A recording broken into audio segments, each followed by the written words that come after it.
Hello everyone, welcome back to the channel. I hope you guys are doing great. Today we are going to review a book that completely shattered my perspective of history, faith and society. It is titled Social Revolution of Islam, written by Muhammad Mohiuddin Khan. Alright, now let me ask you a question. When you hear the word revolution, what comes to your mind? Weapons, war, political chaos? Yeah, probably yes. But this book proved that the most powerful, long-lasting revolution in human history did not use weapons. It used ideas, justice, and education. Today, we will break down these amazing books and connect it a concept we drastically need today, which is educational dawah. Alright, let's start with the core content. Muhammad Mohiuddin Khan does a fascinating job of painting a picture of the world before Islam, what historians call the era of Jahiliyyah or ignorance. Society back then was deeply broken. It was ruled by tribalism, racism, and extreme inequality. If you were poor or from a minority tribe, you had no voice. But then, the book explained how Islam, as the massive society catalyzed. The author highlighted three major transformation, which is the first one was Islam destroyed the caste system. It boldly declared that no Arab is better than a non-Arab except through the piety. Second, a woman right. In a time when women were treated as a property, Islam give them the right to own wealth and right in heritage and the right to choose their spouse. And lastly is a justice, economic justice, which is the book detail how is an introduction of zakat and the banning of unsur riba. What I love about the Khan writing style is how simple it is. He doesn't use a complicated academic jargon. He presents historical facts, clearly making it easy to anyone to understand that Islam is a complete system of social progress. Now, as a reviewer, I don't just look at the history, I look at the present.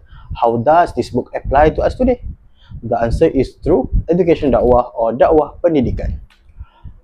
A lot of people today think that doing dakwah only means standing on the stage, preaching or arguing with people in the internet. But if you study the life of Prophet Muhammad, peace be upon him, through the lens of these books, we realize he was the first and foremost a teacher.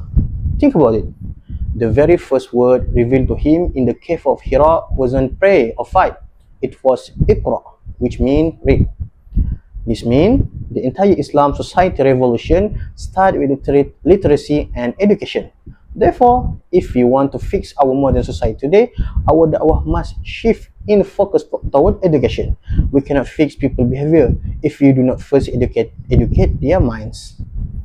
So, how do we practice this today? The books give us inspiration to do three things. First of all is we must remove ignorance, which is we need to use modern platforms like YouTube, podcasts, and writing to example the beautiful intellectual and logical side of faith. Second one, we must promote critical thinking, which is education da'wah is not about the brainwashing. It was about the teaching the younger generation how to think, how to question safely, and how to find a solution to real world problems. And the last one is we must lead by example. We need Muslims who are top scientists, ethnical doctor, honest businessmen, and amazing educator. That is the highest form of da'wah. Is there any downside of this book? Well, because it covers a lot of historical events, some pages are very dense with information. You must need to slow down and read the certain chapter twice to fully grasp the depth. But trust me, it's absolutely worth of time. If you are a teacher, university student, an activist, or simply someone who wants to make a positive impact in your community, this book is your blueprint. It shows you that when faith meets education, society change for the better. I give Social Revolution of Islam solid 9 out of 10. But hey, I want to hear from you guys. What do you think the biggest challenge in education? Drop your thought in the comment section below. Don't forget to hit the like button, subscribe to the channel, and share this video with a friend who loves reading. Thank you so much for watching. Keep reading, keep learning, and let's keep inspiring.